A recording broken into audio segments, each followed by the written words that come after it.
Hello everyone. आज की इस वीडियो में हम डिस्कस करेंगे क्लास 12th की सोशियोलॉजी का जो आपका 8वां चैप्टर है सामाजिक आंदोलन। इसके इम्पोर्टेंट क्वेश्चन डिस्कस करने वाले हैं हम यहाँ पे। और इस चैप्टर के जो भी क्वेश्चन बनते हैं जो ज़्यादातर पेपर में रिपीट होते हैं वो सारे क्वेश्चन मैं इस वीडियो में आपको कराने वाला हूँ। टर्म 2 के लिए तैयारी कर रहे हैं हम यहाँ पे, तो ध्यान से आपको वीडियो को देखना है। सिलेबस देख लीजिए। टर्म 2 में आपके ये टोटल 5 चैप्टर आ रहे हैं, जिसमें मैं आपको आज सोशल मूवमेंट चैप्टर कराने वाला हूँ। मेरा नाम है सत्येंद्र प्रताप और आप मुझे इंस्टाग्राम पे फॉलो कर सकते हैं। मेरा यूज़र नेम है एकलव्य स्टडी पॉइंट, और आपको मैसेज करना हो या कुछ पूछना हो तो आप मुझे यहाँ पे मैसेज कर सकते हैं। तो चलिए स्टार्ट करते हैं आज की इस वीडियो को। सबसे पहला क्वेश्चन आपके सामने है कि सामाजिक आंदोलन जो होते हैं उसका क्या अर्थ होता है। सामाजिक आंदोलन को का आपको अर्थ बताना है। तो देखिए, सामाजिक आंदोलन जो होते हैं वो समाज के लोगों के द्वारा आंदोलन किया जाता है, और उनके साथ मान लो कोई अत्याचार हो रहा हो, कोई अन्याय हो रहा हो, तो उसके खिलाफ जब लोग मिलकर आंदोलन करते हैं तो वो सामाजिक आंदोलन हो जाता है। बहुत ही सिंपल है। तो चलिए इसको समझते हैं। देखिए, सामाजिक आंदोलन जो होते हैं ये जब समाज के लोग एकजुट होकर अन्याय के खिलाफ या अत्याचार के खिलाफ विरोध प्रदर्शन करते हैं तो इसको हम सामाजिक आंदोलन कहते हैं। ठीक है, तो बहुत ही सिंपल, मतलब आप 2 लाइन में से आराम से बता सकते हो। इसके बाद है कि जब किसी समाज में सरकार, मान लीजिए वहाँ की सरकार या फिर वहाँ की जो संस्थाएं हैं, जो वहाँ के इंस्टीट्यूट हैं, वो इंस्टीट्यूशन है, वो सही प्रकार से मान लो अपने दायित्व को नहीं निभा रहे, यानी अपनी जो उनकी जिम्मेदारी है उसको सही तरीके से ना तो सरकार निभा रही है ना उनकी संस्थाएं निभा रही हैं, तो ऐसे में लोग परेशान हो जाते हैं और लोगों को सामने आना पड़ता है। वो क्या करते हैं, इसका विरोध करते हैं। ठीक है, यही सामाजिक आंदोलन बन जाते हैं। सामाजिक आंदोलन जो है वो समाज में परिवर्तन लाने के पक्ष में भी हो सकता है या फिर परिवर्तन लाने के विरोध में भी हो सकता है। ठीक है, याद रखिए। मान लीजिए सरकार कोई परिवर्तन ला रही है, कोई नया बिल लेकर आ रही है या नया कोई कानून बना रही है, तो हो सकता है उसके पक्ष में आंदोलन हो जाए, कुछ लोग उसके समर्थन में आ जाएं। ठीक है, हो सकता है कि कुछ लोग उसके अपोजिट हो जाए, उसके विरोध में भी आ जाएं। हो सकता है कि दोनों तरह के, मतलब उस आंदोलन को लेकर उस मुद्दे को लेकर आंदोलन हो सकते हैं। तो ये सामाजिक आंदोलन की कैटेगरी में आते हैं सभी आंदोलन, तो ये आपको याद रखना है। और ये आपके पेपर में शॉर्ट क्वेश्चन में काफ़ी पूछा जाता है। ठीक है, शॉर्ट क्वेश्चन में पेपर में काफ़ी आता है, रिपीटेड क्वेश्चन है तो इसलिए इंपॉर्टेंट है, याद रखिए। हो सकता है पेपर में आपके आ जाए। अगला प्रश्न है कि सामाजिक आंदोलन के लक्षण से क्या तात्पर्य है, या फिर मैं दूसरी भाषा में कहूँ तो आप ये कह सकते हो कि सामाजिक आंदोलन की कुछ विशेषताएं बताइए। ऐसे भी आपसे क्वेश्चन पूछा जा सकता है। ठीक है, तो चलिए देखते हैं। देखिए, सामाजिक आंदोलन में एक लंबे समय तक निरंतर लगातार सामूहिक गतिविधियों की आवश्यकता होती है। कोई सामाजिक आंदोलन तभी टिका रह सकता है या फिर कोई सामाजिक आंदोलन तभी चल सकता है जब उसमें लगातार सामूहिक गतिविधियां हो। ठीक है, उसकी आवश्यकता होती है और वो होती भी रहें। इसके बाद क्या है कि ऐसी गतिविधियां जो होती हैं वो ज्यादातर राज्य के विरुद्ध होती है। अब राज्य का मतलब यहाँ पे क्या है, यहाँ पे राज्य का मतलब आप स्टेट, वैसा स्टेट मत समझना, राज्य का मतलब यहाँ पे सरकार से है। ठीक है, यानी कि ऐसी जो गतिविधियां होती है वो सरकार के विरुद्ध होती है, यानी राज्य के विरुद्ध होती है, तथा राज्य की नीति यानी सरकार की नीति तथा व्यवहार में परिवर्तन की मांग करती है, यानी कि सरकार की नीतियों में परिवर्तन किया जाए या सरकार के द्वारा जो व्यवहार हो रहा है उसमें परिवर्तन की मांग की जाती है। आगे देखिए, आंदोलन सामूहिक रूप से संगठित होना चाहिए। ये बहुत इंपॉर्टेंट है किसी भी आंदोलन के लिए, कि आंदोलन जो है वो उसमें सामूहिक रूप से, देखिए जितनी ज्यादा भीड़ होगी, जितने ज्यादा लोग होंगे उस आंदोलन में, उतना ज्यादा सरकार पे दबाव बनेगा। ठीक है, तो सामूहिक रूप से होना चाहिए और संगठित होना चाहिए। ठीक है, सब मतलब एक साथ मिलजुल कर आंदोलन करें। ये ना हो कि कोई अलग मुद्दे को लेकर बैठ जाए, कोई अलग मुद्दे को लेकर बैठ जाए, ऐसा भी नहीं होना चाहिए। ठीक है, सामाजिक आंदोलन जो है वो किसी जनहित के मामले में परिवर्तन के लिए होता है, यानी जनता के हित के लिए। ठीक है, जनता की समस्याओं को देखकर ये आंदोलन किए जाते हैं। एग्जाम्पल आपके सामने दे रखे हैं, जैसे कि मान लो आदिवासियों का जंगल पर अधिकार को लेकर जो आंदोलन हुए हैं, या फिर जो लोग विस्थापित हुए हैं, जिनसे उनकी जमीन छीन ली गई है, जंगलों से जिनको भगा दिया गया, तो उनके पुनर्वास के लिए क्या किया गया है, उनकी पुनर्वास की मांग के लिए भी आंदोलन किए गए हैं। ठीक है, तो ये इंपॉर्टेंट है। इसके बाद देखो, और भी इंपॉर्टेंट पॉइंट है, ये आपको समझना। देखिए, सामाजिक आंदोलन में संगठन होते हैं, ग्रुप्स होते हैं कई सारे। आप देखते हो कि कुछ संगठन बने होते हैं, जैसे किसानों के संगठन हो गए, मजदूरों के संगठन हो गए, तो वो संगठन वगैरह होते हैं, वो इसमें शामिल रहते हैं। और संगठन में नेतृत्व तथा संरचना होती है। आप देखो कि कोई भी संगठन है, जैसे मान लो किसानों के संगठन है, आपको पता है किसानों के बहुत सारे संगठन देश में है हमारे। जब मान लो किसानों का कोई आंदोलन होता है तो उस आंदोलन का कोई नेतृत्व भी करता है, यानी कोई नेता भी होता है जो उस आंदोलन को चला रहा होता है, और संगठन के जो नेता होते हैं वो कहीं ना कहीं उसमें महत्वपूर्ण भूमिका निभाते हैं। और आंदोलन में भाग लेने वालों के, यहाँ पे देखो ये लाइन बहुत इंपॉर्टेंट है, यहाँ पे हो जाती है गड़बड़। ठीक है, किसी भी आंदोलन में ये सबसे इंपॉर्टेंट पॉइंट होता है। क्या है ये पॉइंट, इसे समझिए कि आंदोलन में भाग लेने वालों के उद्देश्य और विचारधाराओं में समानता होनी चाहिए। एग्जाम्पल, मान लो कोई किसान आंदोलन है, ठीक है, मान लो उस आंदोलन में 5,000 किसान जो है वो शामिल है। तो ऐसे में ये 5,000 के 5,000 जो किसान हैं, इनके उद्देश्य एक होना चाहिए, एक ही उद्देश्य होना चाहिए, इनकी विचारधाराएं भी एक होनी चाहिए, वरना क्या होगा, आंदोलन नहीं चल पाएगा। मान लीजिए 5,000 में से 2,000 जो है वो किसी मांग को लेकर मान जाए, बाकी के 2,000 जो है वो किसी मांग को लेकर अड़ जाए, तो यहाँ पे मतलब क्या होगा, 50-50% जैसा मामला हो जाएगा। तो ऐसे में क्या है, आंदोलन मजबूत नहीं रह पाएगा। यानी आंदोलन, कोई भी आंदोलन हो, उसमें सभी लोग जो भी शामिल हो, सबके उद्देश्य एक होने चाहिए, उनकी विचारधारा एक होनी चाहिए। ठीक है, और मान लो कि कोई किसी अलग मुद्दे को लेकर लड़ रहा है, कोई किसी का उद्देश्य अलग हो, किसी का उद्देश्य अलग हो, तो ऐसे नहीं हो पाता। जैसे कि मैं आपको एक एग्जांपल देता हूँ, बहुत अच्छा एग्जांपल है। आपको पता है 1857 का विद्रोह जो हुआ था, उसमें सभी भारतीय उसमें शामिल हो गए थे।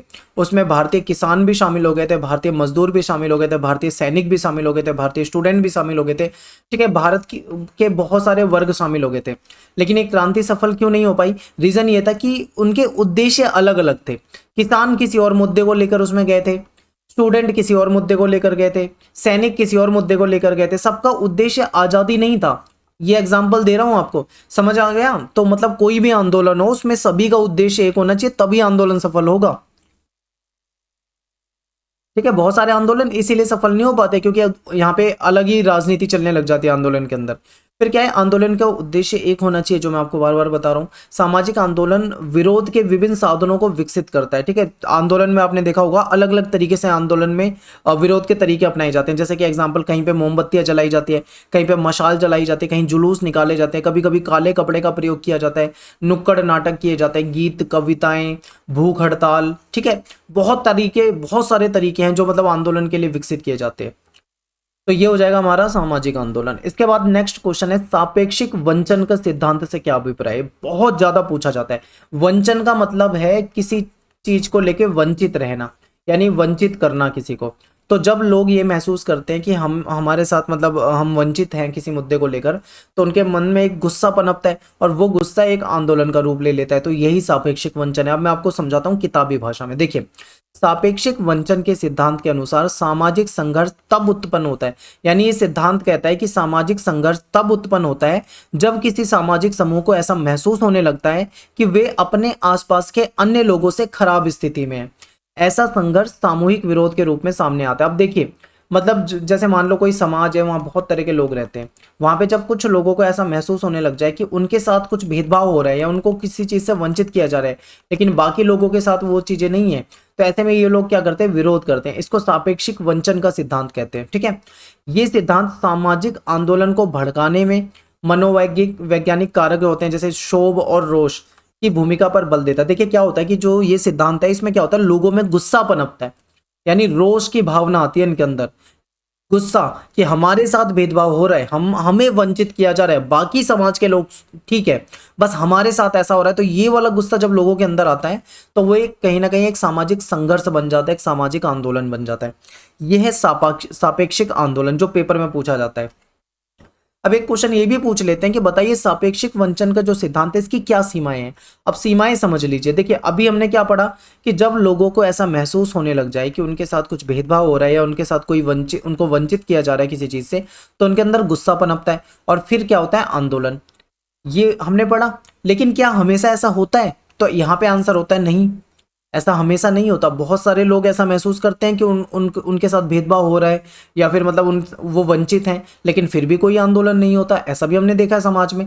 तो ये इसकी सीमाएं, यानी इसकी कुछ लिमिटेशन है। समझते हैं इसको। देखिए, इस सिद्धांत की सीमा है, इस सिद्धांत की एक सीमा कह लो या इस सिद्धांत की कमी कह लो कि कमी है कि ये वंचन का आभास सामूहिक गतिविधियों के लिए एक आवश्यक दशा है, लेकिन ये स्वयं में पर्याप्त कारण नहीं है। यानी कि देखो, अगर लोग वंचित होंगे तो उनको गुस्सा आएगा, गुस्सा आएगा तो हो सकता है कि एक सामूहिक रूप से लोग इकट्ठे होकर आंदोलन कर दें। यहां तक तो बात बिल्कुल जायज है, लेकिन हमेशा केवल इतना सा मुद्दा मतलब पर्याप्त नहीं होता कि इतनी मतलब यही मुद्दा है और इसी को लेकर आंदोलन हो गया। 100% ये चीजें सत्य साबित नहीं होती है। ठीक है, तो हमेशा ऐसा नहीं होता है। ऐसी सभी घटनाएं जहां लोग सापेक्षिक वंचन महसूस करते हैं सामाजिक आंदोलन का रूप में परिणित नहीं हो पाती। यानी कि बहुत सारी ऐसी घटनाएं जहां पे लोग ऐसा महसूस करते हैं लेकिन उसका परिणाम एक आंदोलन नहीं बनता। कई बार क्या होता है, लोग जो होते हैं वो सापेक्षिक वंचन महसूस करते हैं, यानी उनको महसूस होता है कि भेदभाव हो रहा है, उनको वंचित किया जा रहा है, लेकिन फिर भी कोई आंदोलन आरंभ नहीं होता। तो ये इसकी क्या है, लिमिटेशन है, इसकी सीमा है। ठीक है, तो ये इंपॉर्टेंट था, याद रखिए। नेक्स्ट क्वेश्चन क्या है कि सामाजिक आंदोलन के प्रकार पर चर्चा कीजिए। सामाजिक आंदोलन कई प्रकार के होते हैं, जैसे कि प्रतिदानात्मक या रूपांतरणकारी आंदोलन, या फिर सुधारवादी आंदोलन भी होते हैं, क्रांतिकारी आंदोलन भी होते हैं, प्रतिदानात्मक और रूपांतकारी। ये शायद ये दो बार टाइप हो गए, सॉरी माफी चाहता हूँ इसके लिए। इसको फोर्थ पॉइंट को आप काट दो। ठीक है, ये 3 पॉइंट आपके लिए इंपॉर्टेंट है, ये समझ लो। ये क्या है, आंदोलन के प्रकार हैं। और एक चीज देखो, इस वीडियो के डिस्क्रिप्शन में मैं आपको एक लिंक दूंगा, उस लिंक पे जाके आप नोट्स पढ़ सकते हो। जो इस वीडियो में क्वेश्चन कराए जा रहे हैं वो क्वेश्चन तो आपको नोट्स के अंदर मिलेंगे, प्लस में कुछ और भी क्वेश्चन है जो आपको एक्स्ट्रा क्वेश्चन भी उस नोट्स में मिल जाएंगे। तो आप हमारी वेबसाइट का आपको लिंक दे दूंगा, आप वहां जाके लिंक पे क्लिक करके पढ़ सकते हो। ठीक है, इंपॉर्टेंट है, याद रखिए। आगे देखिए, आजादी से पहले चलाए गए पुराने सामाजिक आंदोलन कौन से थे। तो आजादी से पहले यानी 1947 से पहले जो कुछ आंदोलन चलाए गए थे उसको पुराने सामाजिक आंदोलन कहा जाता है, वो कौन से थे। तो देखिए, ये जो आंदोलन होते थे ये राजनीतिक दायरे में होते थे। ठीक है, राजनीतिक दायरे में हुए ही आंदोलन। तो इसमें है नारी आंदोलन, सती प्रथा जो एक बेकार प्रथा चल रही थी समाज में, इसके खिलाफ आंदोलन हुआ। बाल विवाह आपको पता है, पहले कम उम्र में बच्चों की शादी कर दी जाती थी, इसके खिलाफ आंदोलन हुआ। जाति प्रथा आपको पता है, भेदभाव होता था, इसके खिलाफ आंदोलन हुआ। ये कुछ ऐसे आंदोलन है जो आज़ादी के पहले हुए थे। ठीक है, और ये राजनीतिक दायरे में हुए थे। इसके अलावा एक और क्वेश्चन आता है, ये तो चलो पुराने आंदोलन है, मान लो पूछ लो आपसे, ये पूछ ले बताओ 2-3 एग्जांपल दे दो नए आंदोलन के। तो आपको नए आंदोलन भी पता होने चाहिए। तो देखिए, नए सामाजिक आंदोलन कौन से हैं, तो आप यहां से बता सकते हैं। यानी ऐसे आंदोलन जो बिना राजनीतिक दायरे के हो, जहां पे एक आम जनता बिना किसी राजनीतिक उद्देश्य से अपनी समस्याओं को लेकर आंदोलन करे, ऐसे सामाजिक आंदोलन नए सामाजिक आंदोलन की कैटेगरी में आपको देखने को मिलेंगे। जीवन स्तर को बदलने के लिए, जैसे मान लो लाइफस्टाइल को सुधारने के लिए आंदोलन किए गए कि ऐसा नहीं ऐसा होना चाहिए, या फिर अच्छे पर्यावरण शुद्ध पर्यावरण के लिए आंदोलन हुआ हो। बहुत सारे पर्यावरण आंदोलन भी होते हैं, चिपको आंदोलन और कई सारे एग्जाम्पल है इसके। ठीक है, तो ये सब क्या आ जाएंगे, नए सामाजिक आंदोलन में हो जाएंगे। ये पुराने आंदोलन ऐसे नहीं होते थे। पुराने आंदोलन आप देखोगे इन मुद्दों पे होते थे, इन मुद्दों पे। लेकिन नए आंदोलन पोल्यूशन को लेकर, आतंकवाद को लेकर, ठीक है, जीवन स्तर सुधारने को लेकर, शुद्ध पर्यावरण को लेकर, कई सारे मुद्दे ऐसे आ गए, नए नए टॉपिक आ गए जिसपे नए सामाजिक आंदोलन हो रहे हैं। अगला क्वेश्चन है कि पर्यावरण आंदोलन से क्या अभिप्राय है, या फिर पारिस्थितिकी आंदोलन से क्या अभिप्राय है। तो देखो, दशकों से प्राकृतिक संसाधनों का बहुत ज्यादा मतलब उपयोग किया जाता है, जिससे पर्यावरण संबंधी बहुत सारी समस्याएं देखने को मिलती है, और इन समस्याओं को लेकर कई सारे आंदोलन चलाए जाते हैं। इनको हम क्या बोलते हैं, पर्यावरण आंदोलन बोलते हैं। जैसे कि एग्जाम्पल आपके सामने चिपको आंदोलन, आप सभी जानते हैं कि पेड़ों को काटा जा रहा था, तो लोगों ने क्या करा, उसका विरोध करा, पेड़ों से चिपक गए, इसीलिए इसको चिपको आंदोलन कहा जाता है। ये पर्यावरण आंदोलन की कैटेगरी में आएगा। बांध विरोधी आंदोलन, जिसमें आपने नर्मदा बचाओ आंदोलन पढ़ा होगा, आई थिंक आपने पॉलिटिकल में पढ़ा होगा, नर्मदा बचाओ आंदोलन। ठीक है, बचाओ आंदोलन, तो ये भी क्या हो जाएंगे, पर्यावरण आंदोलन के तहत आ जाएंगे। बांध विरोधी, इसमें देखो तीसरा मैंने नर्मदा बचाओ आंदोलन रख रखा है, और भी कई सारे मतलब आंदोलन के एग्जाम्पल हो जाएंगे यहाँ पे, तो आप बता सकते हो जो पर्यावरण को लेकर हुए हैं।